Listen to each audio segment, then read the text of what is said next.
Bonjour et bon retour sur ma chaîne, moi c'est Gloria et aujourd'hui j'ai envie de vous parler d'un film français qui, malgré le fait qu'il y ait plein d'éléments racistes, n'a pas fait plus de bruit que ça, j'ai l'impression.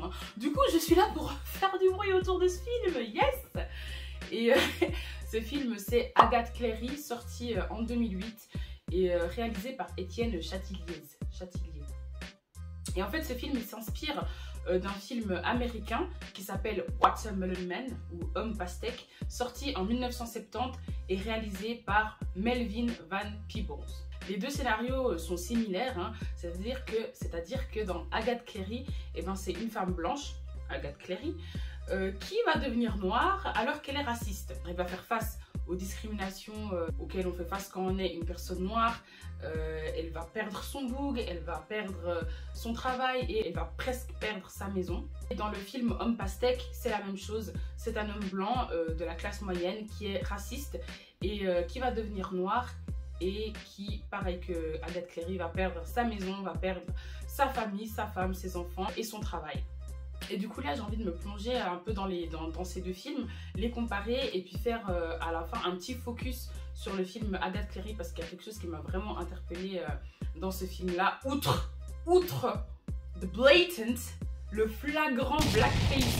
Mais on va y revenir tout de suite là, incessamment sous peu, mais d'abord générique.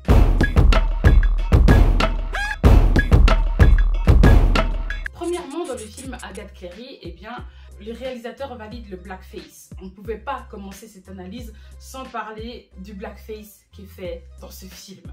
Donc Agathe Cléry, elle est incarnée par l'actrice Valérie Lemercier. Ils ont décidé que pour jouer la partie noire du film, donc là où elle devient noire, ils allaient la grimer en noir. Oui, au lieu de prendre une actrice noire, ils ont décidé de lui jeter de la peinture noire sur le visage. Alors que dans le film Homme Pastèque, en fait c'est un acteur noir qui joue le rôle de Jeff Gerber, donc l'homme de la classe moyenne raciste, et qu'on a grimé en blanc. Pour rappel, pour ces personnes qui ne sont pas encore au courant, alors que maintenant tu devrais savoir, tu dois être au courant de ce qu'est le blackface et pourquoi c'est une pratique raciste, je vous le dis comme ça vite fait, le blackface c'est raciste parce que justement c'est se grimer en noir, reproduire un comportement stéréotypé sur la communauté noire. Tous les stéréotypes auxquels tu peux penser pour une personne noire, la personne en blackface va le faire, tu vois. Et c'est pour ça que c'est problématique. Je vais vous mettre dans la description des liens de vidéos, d'articles qui en parlent avec de meilleurs termes que moi. Et j'espère que ce sera clair et que vous saurez c'est quoi le blackface et pourquoi c'est problématique. Et si on considère que ce film s'inspire ou est une adaptation du film Homme Pastèque de 1970, ça prouve justement que les réalisateurs, dans leur belle mentalité de « il n'y a qu'une seule race, blanc, vert, jaune, rouge, on est tous le même, je ne vois pas les couleurs », ils n'ont pas jugé nécessaire de faire des recherches sur le blackface. Ils n'ont pas jugé nécessaire de se poser la question de « ouais mais pourquoi ce réalisateur-là, il a choisi un homme noir pour jouer la partie blanche du film? Pourquoi ne pas avoir choisi un homme blanc directement? Pourquoi avoir recouru au whiteface ?»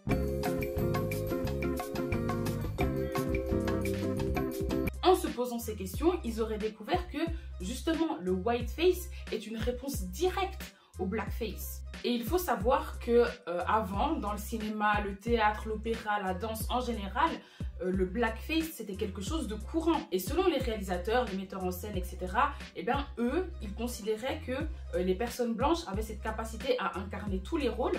Mais lorsqu'il s'agit de mettre en scène une personne noire, ça va être pour des rôles un peu stéréotypés. Et là, j'ai envie de vous citer un passage du livre Afrofemme, que vous voyez ici, qui explique très bien ce que j'essaye de vous dire.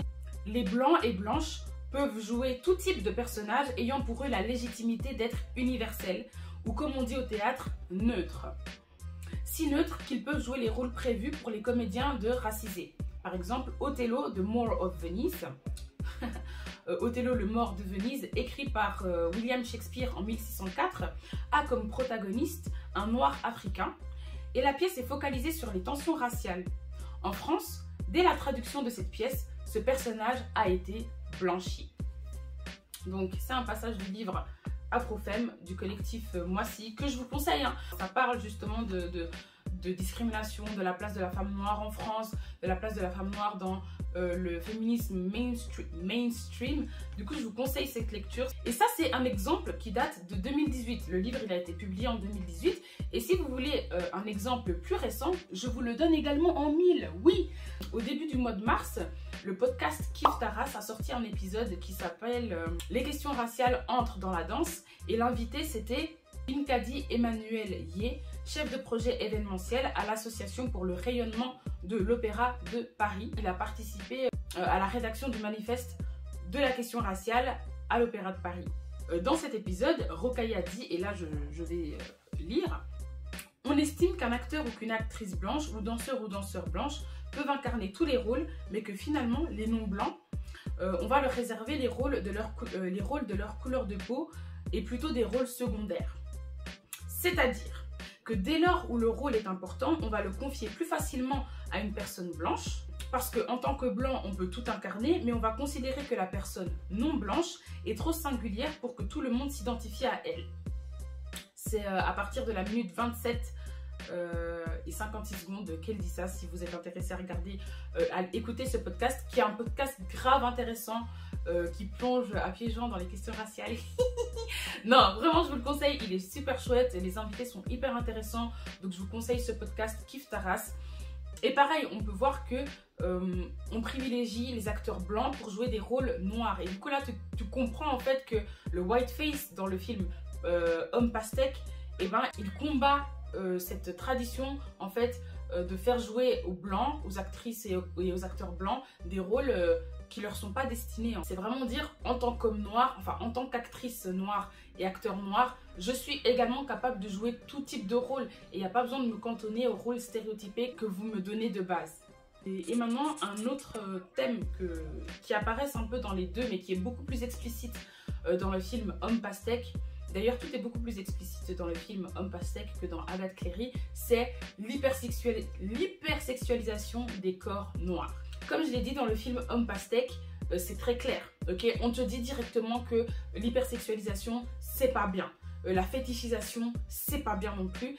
Et il le montre à travers une collègue de Jeff Gerber. Donc Jeff Gerber, pour rappel, c'est le personnage principal du film Homme Pastèque. Cet homme blanc qui devient noir. Du coup, la collègue de Jeff Gerber, quand il est blanc, elle n'est pas du tout intéressée par lui parce que lui, il fait un peu des avances comme ça alors qu'il est marié. Whatever. Elle n'est pas du tout intéressée par lui, elle le regarde vraiment en mode frère, dégage, tu vois, genre tu m'intéresses pas, this is harassment, get the fuck out. Mais lorsqu'il devient noir, ah c'est autre chose. Ah, she wanna taste the lollipop. She wanna taste the lollipop. Il est devenu noir donc il est plus intéressant. Directement, elle le sexualise, tu vois, elle le réduit à sa sexualité, elle le réduit à ces stéréotypes liés aux prouesses sexuelles de l'homme noir. And she wanna taste the lollipop. And she does. Ils ont une relation intime, mais petit à petit, ils se rendent compte que ce qui l'intéresse, c'est juste The BBD, you know what I'm saying? Yeah, the BBD. Jeff Gerber se rend compte que she just wanna taste the BBD. Et qu'elle n'est pas du tout intéressée par lui, par son individualité, et que ce soit lui ou un autre. Du coup, le film il a adressé ce problème de l'hypersexualisation et de la fétichisation très très bien. Alors que dans Agathe Cléry, on a une scène, je sais pas pourquoi elle dure genre 1 seconde et demie ou 2 secondes, genre c'est vraiment pas une scène qui dure longtemps, enfin un plan, c'est vraiment pas un plan qui dure longtemps. Mais je me demande pourquoi est-ce qu'il est là, tu vois. Je pense qu'il est là pour suggérer l'hypersexualisation et la fétichisation sur les corps noirs, mais il n'y a rien de dit de manière explicite, tu vois. Et ça, j'ai trouvé dommage. Genre, le plan, il nous l'est donné comme ça, et c'est tout, faites-en ce que vous voulez. Enfin, ouais, c'était bizarre. Je vais vous mettre le plan et tout, et puis vous allez juger par vous-même qu'est-ce que le réalisateur voulait dire par ce plan-là. Tu m'en veux? Non, je peux pas t'en vouloir, non. Bon, bah alors, bisous. Bisous. Bisous. Oh. Mais genre, ça durait tellement pas longtemps que tu te dis, what's the point of that scene? Enfin, bref, passons à autre chose. Et non, avant de passer à autre chose, j'ai encore envie de vous suggérer un podcast qui justement parle de l'hypersexualisation et de la fétichisation des minorités. Et ce podcast, je l'ai découvert il n'y a pas longtemps. Enfin, je l'ai découvert. Je suis tombée dessus il n'y a pas longtemps. Et c'est à l'intersection, le podcast à l'intersection.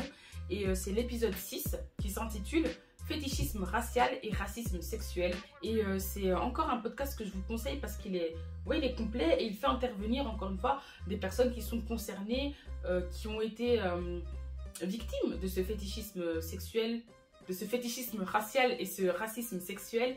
Donc je vous conseille ce podcast, c'est à l'intersection.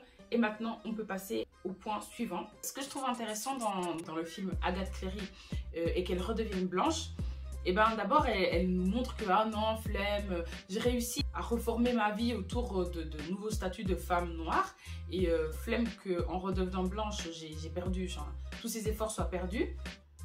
Mais en redevenant blanche, eh bien, elle décide de se venger. Donc elle va vers son ancienne entreprise et ses employeurs, eh ben, elle les poursuit en justice. Elle va vers son ex-copain qui suggérait que peut-être si tu redeviens blanche, peut-être je t'accepte. Mais entre-temps, lui, il a refait sa vie. Elle revient vers lui et elle brise son couple. Et voilà, elle adopte un comportement vengeur. Alors que Quentin, qui est le PDG d'une entreprise qui n'embauche que des minorités, ainsi que le copain d'Agathe Cléry, le copain noir d'Agathe Cléry, lui, dans sa démarche de n'embaucher que des minorités, eh ben, il est perçu comme quelqu'un qui veut juste se venger des blancs. Hello, it's the voice-over. Je fais ici un lien entre la vengeance d'Agathe et celle de Quentin. La vengeance d'Agathe a l'air d'être mieux acceptée dans la société car dans le film, c'est une vengeance qui est présentée comme un regain de dignité, alors que la vengeance de Quentin, dans sa démarche de n'embaucher que des minorités, est perçue comme une forme de discrimination envers les blancs et non pas comme un regain de dignité et de pouvoir comme l'est la vengeance d'Agathe. Parce qu'il n'embauche que des minorités et il n'embauche pas de personnes blanches. Et Agathe Cléry, en devenant noire, eh bien, elle perd son travail, comme je l'ai déjà dit plusieurs fois avant. Et du coup, elle se met à la recherche d'un nouveau travail. Mais à chaque fois, ses entretiens d'embauche, eh ben, ils se résument à « Ah ouais, mais en fait, on n'a pas besoin de vous, le travail n'est plus disponible, la personne qui devait partir, eh ben, elle est revenue. » Enfin bref, plein d'excuses pour ne pas l'embaucher, pour ne pas embaucher une personne noire. Donc, elle fait face à cette discrimination de plein fouet, tu vois, de plein fouet. Mais lorsque elle arrive dans une entreprise qui privilégie les minorités, justement parce qu'il y a des entreprises qui n'embauchent que des blancs ou sont à majorité blanche, et bien là, elle s'indigne. Elle s'indigne du principe de Quentin, le PDG, qui est de n'embaucher que des personnes blanches. Limite, elle l'appelle Raciste anti-blanc. Limite. Et en fait, j'ai trouvé cette indignation grave mal placée, en fait, tu vois. Surtout lorsque tu as subi de plein fouet cette discrimination. Tu devrais comprendre pourquoi ce genre d'entreprise existe. Mais non, pour Agathe Cléry, ce genre d'entreprise, c'est juste pour se venger des blancs. Elle ne voit pas, en fait, toute l'importance qu'il y a derrière. Elle ne comprend pas que si l'entreprise de Quentin, qui n'embauche que des personnes issues de la minorité, si ce genre d'entreprise existe, c'est justement pour donner l'avantage à des gens qui ont si peu souvent eu, enfin qui n'ont pas souvent l'avantage en fait lorsqu'il s'agit d'entretien d'embauche dans un monde qui ne leur donne pas l'avantage. Une des réactions d'Agathe Cléry, ça a été d'embaucher des personnes blanches à l'insu du PDG Quentin. Enfin, how disrespectful. Tu te fiches de moi là, tu fais exprès. Quoi? Il y a un postulat de base ici, c'est pas compliqué. Pas de blanc. Ouais, je sais, mais je trouve ça idiot. Je comprends pas pourquoi tu fais l'idiot, tu sais très bien pourquoi j'ai monté cette boîte. Oui, parce que tu veux pas de blanc. Certes, mais est-ce que tu sais ce qui m'a décidé à la monter? Ce jour-là, je me suis juré de ne plus jamais être tributaire du bon vouloir des blancs. Alors quand ce genre de choses n'arrivera plus, on avisera. Mais pour l'instant, il n'y aura pas de blanc dans cette boîte.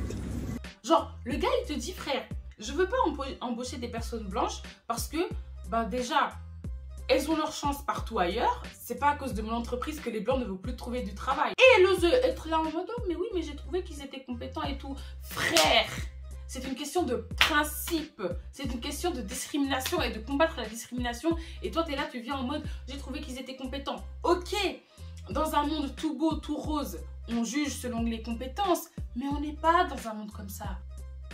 Donc en l'incitant à rompre son principe qui était, je le rappelle, si c'était pas assez clair, de n'embaucher que des minorités, Cléry fait en sorte que le mouvement d'inclusion soit fait que dans un sens. Pourquoi que dans un sens? Parce que la discrimination à l'embauche dans les entreprises blanches, elle est perçue comme normale. Ils sont passifs face à cette discrimination. Ça montre en fait qu'on s'est habitué à cette discrimination de ces grandes entreprises et on n'attend pas de leur part une inclusion. Et du coup, cette inclusion, elle tombe sur les entreprises comme celle de Quentin, alors que c'est pas du tout équilibré. C'est pas équilibré parce que Quentin embauche toutes les personnes sauf les personnes blanches et les entreprises à majorité blanche embauchent toutes les personnes du moment qu'elles sont blanches. You see what I did there? You see? You see? Okay. Et donc voilà, en gros, j'ai pas trop apprécié le fait que ce soit à Quentin de faire ce devoir d'inclusion, alors que même je trouve c'était légitime en fait ce choix de ne pas embaucher des personnes blanches et de privilégier les personnes qui issues de la minorité qui galèrent en fait, qui galèrent à trouver du taf. Pour conclure, je trouve très intéressant que le film Agathe Cléry se soit inspiré du film Watermelon Man ou Homme Pastèque, même s'il y a beaucoup de différences entre les deux et que le film Homme Pastèque arrive à mieux aborder et à aborder de manière explicite et claire les thèmes comme la fétichisation ou l'hypersexualisation et le fait d'être un homme noir tout simplement et qu'ils aient pratiqué le whiteface pour une raison, enfin justement pour contrer le blackface, alors que Agathe Cléry, j'ai trouvé dommage qu'ils utilisent le blackface et qu'ils n'approfondissent pas justement les questions d'hypersexualisation et de fétichisation qui touchent les corps noirs et les minorités en général. Vu qu'on est dans une ère où on est en train de recycler tous les films, si vous avez envie de reproduire le film Agathe Cléry, mais faites-le en mode Freaky Friday, tu vois, faites-le en mode il y a un échange de corps. Par exemple, tu as un personnage noir et un personnage blanc et leurs corps sont échangés. Le principe, il est hyper basique et il a été fait de nombreuses fois, mais je trouve qu'à travers le phénomène, le principe de échange des corps, je pense qu'on peut, déjà on aurait évité le blackface et on aurait abordé certaines problématiques d'une manière qui est plutôt plus intéressante que un vulgaire blackface. Imaginez ça, un body swipe pour le film Agathe Cléry 2.0. Vous prenez une actrice noire, une actrice blanche, elle change le corps et je sais pas, il y a un certain développement des personnages et puis on est content. Donc, si mon idée a inspiré un certain réalisateur ou un certain scénariste ou un certain producteur, n'hésitez pas à faire appel à moi. So yeah, c'est tout ce que j'avais à dire sur ce film. À la prochaine, Étienne!